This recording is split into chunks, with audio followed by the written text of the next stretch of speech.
오늘 저희들이 함께 보실 하나님 말씀은 사도행전 9장 23절에서 30절입니다. 여러 날이 지나매 유대인들이 사울 죽이기를 공모하더니 그 계교가 사울에게 알려지니라. 그들이 그를 죽이려고 밤낮으로 성문까지 지키거늘 그의 제자들이 밤에 사울을 광주리에 담아 성벽에서 달아내리니라. 사울이 예루살렘에 가서 제자들을 사귀고자 하나 다 두려워하여 그가 제자됨을 믿지 아니하니 바나바가 데리고 사도들에게 가서 그가 길에서 어떻게 주를 보았는지와 주께서 그에게 말씀하신 일과 다메섹에서 그가 어떻게 예수의 이름으로 담대히 말하였는지를 전하니라. 사울이 제자들과 함께 있어 예루살렘에 출입하며 또 주 예수의 이름으로 담대히 말하고 헬라파 유대인들과 함께 말하며 변론하니 그 사람들이 죽이려고 힘쓰거늘 형제들이 알고 가이사랴로 데리고 내려가서 다소로 보내니라. 장애가 없는 인생이 어디 있겠습니까? 인생에는 수많은 장애물이 첩첩히 기다리고 있습니다. 장애가 있다는 것이 문제가 아닙니다. 장애를 해결하고 장애를 해석하는 방법이 문제입니다. 장애가 있을 때 그 장애를 주신 하나님을 바라봐야 합니다. 장애를 통과함으로 우리의 인격이 변화되고 문제 처리의 능력이 생기고 우리의 역량이 개발되는 겁니다. 장애물을 통과하지 않은 성숙은 있을 수가 없습니다. 어떤 장애물이든 하나님은 항상 돕는 자를 주어서 그 문제를 해결하십니다. 그리고 우리는 이 사실을 믿고 더욱더 하나님을 의지해야 합니다. 사람은 장애물을 만나면 포기하거나 그 장애를 준 사람을 원망합니다. 나의 능력이 부족하다고 생각하면 그때는 포기합니다. 그 장애 원인이 다른 사람에게 있다고 생각하면 그 사람을 원망합니다. 시험을 잘못 못 보고 와서 어머니가 아침에 밥을 늦게 차려주어서 시험을 잘못 봤다고 원망하는 사람들도 있습니다. 그러나 그렇게 한다고 문제가 해결되는 것은 하나도 없습니다. 오히려 더 잘못되는 것입니다. 우리 인생은 어차피 하나님의 손에 있습니다. 우리는 나에게 일어난 모든 일을 하나님의 시각으로 해석하는 그런 방법을 배워야 합니다. 문제가 있으면 그 문제를 풀 수 있는 방법도 있는 것입니다. 하나님은 우리가 장애로 죽거나 좌절하기를 원하시지 않습니다. 하나님이 도우십니다. 바울을 보십시오. 그의 제자들이 그를 밤에 광주리에 담아서 성에서 생명을 구원해 주었습니다. 그러니까 돕는 제자들이 있었습니다. 그리고 광주를 통해서 그를 구원하셨습니다. 또 형제들이 가이사라로 그를 데리고 가서 다소로 보냈습니다. 예루살렘 교회와 다소는 사울이 아마도 가고 싶지 않은 곳이었을 겁니다. 장애물이 있을 때 우리는 장애물만 보지 말고 위에 계신 하나님을 바라보아야 합니다. 또 하나님께서는 그에게 돕는 손길을 제자들을 통해서 주셨을 뿐만 아니라 당시 가장 존경받던 사람이었던 바나바가 그를 돕도록 해주었습니다. 먼저 사도들에게 이 사울이 주님을 영접한 것이 사실인 것을 확실하게 증거해 줍니다. 또 변화되어서 얼마나 담대하게 예수님을 전한 것을 증거를 해 주었습니다. 그러므로 장애를 만났을 때 어떤 경우에든 하나님은 항상 돕는 자를 주어서 문제를 해결하신다는 사실을 믿고 더욱 하나님을 의지해야 합니다. 엘리야를 보십시오. 능력의 사람입니다. 850명의 선지자, 거짓 선지자들을 갈멜산에서 물리친 사람입니다. 왕과 권력자들과 겨루었습니다. 엘리야의 하나님, 그 하나님이 바로 우리의 하나님입니다. 그러나 그 엘리야도 하나님 앞에서 죽여달라고 했습니다. 왜 그렇습니까? 끝없이 다가오는 고난 앞에서 사람은 어쩔 수가 없습니다. 그런 기적을 베풀었으며 이제 인생에 좋은 길만 있어야 할 텐데 또 아합의 아내 이세벨이 그를 죽이려고 합니다. 그럴 때 그는 하나님께 죽여달라고 합니다. 열왕기상 19장 10절을 보십시오. 그가 이렇게 말합니다. 저가 대답하되 내가 만군의 하나님 여호와를 위하여 열심히 특심하오니 이는 이스라엘 자손이 주의 언약을 버리고 주의 단을 헐며 칼로 주의 선지자를 죽였음이오며 오직 나만 남았거늘 저희가 내 생명을 찾아 취하려고 하나이다. 그는 자기 혼자 남았다고 생각했습니다. 그때 하나님께서 뭐라고 말씀하십니까? 하나님 이렇게 말씀하십니다. 왕상 19장 18절에 보면 그러나 내가 이스라엘 가운데 7천인을 남기리니 다 무릎을 바알에 꿇지 아니하고 다 그 입을 바알에게 맞추지 아니한 자니라.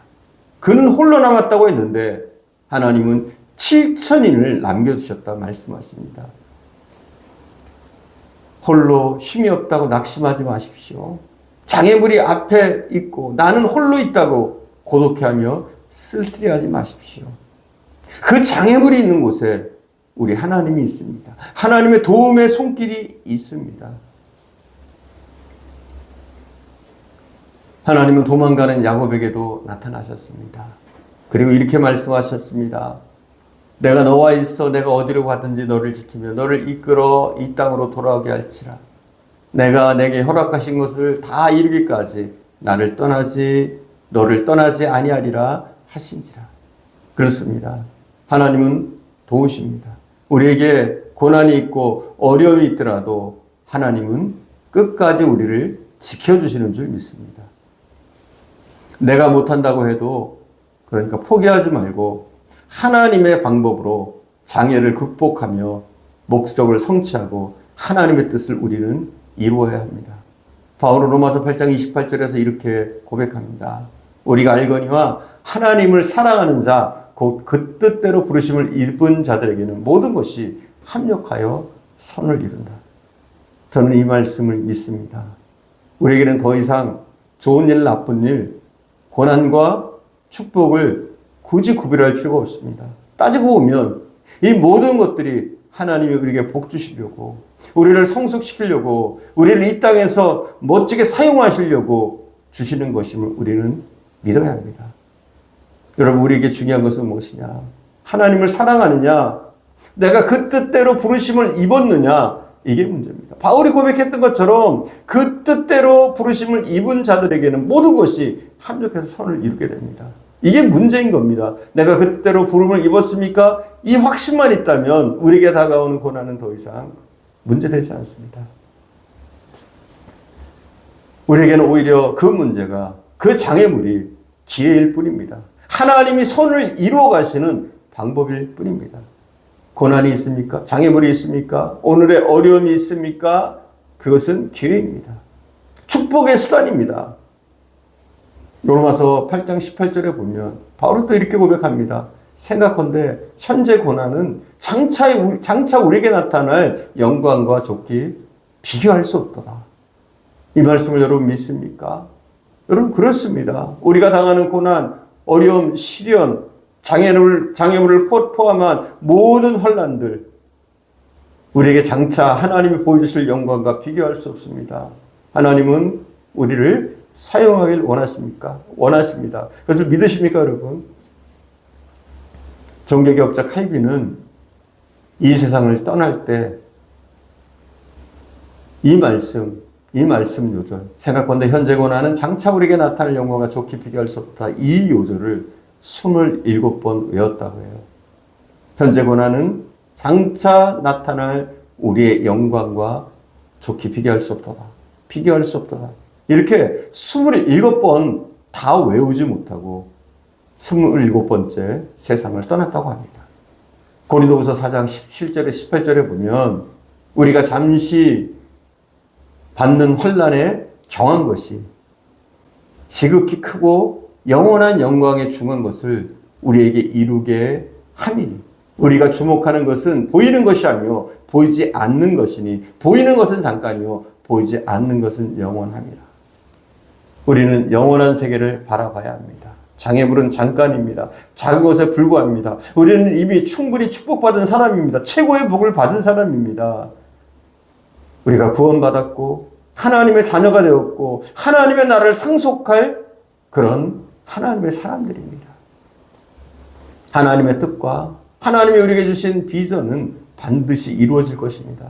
비록 우리의 힘으로 할 수 없을지라도 그것이 하나님의 뜻이면, 하나님이 기뻐하시는 일이라면 연약한 우리를 사용해서라도, 바위를 들어 사용해서라도, 만물이 찌꺼기 같은 마른 막대기도 못한 우리 같은 사람, 저 같은 사람을 통해서라도 주님은 당신의 뜻을 이 땅에 이루실 것입니다.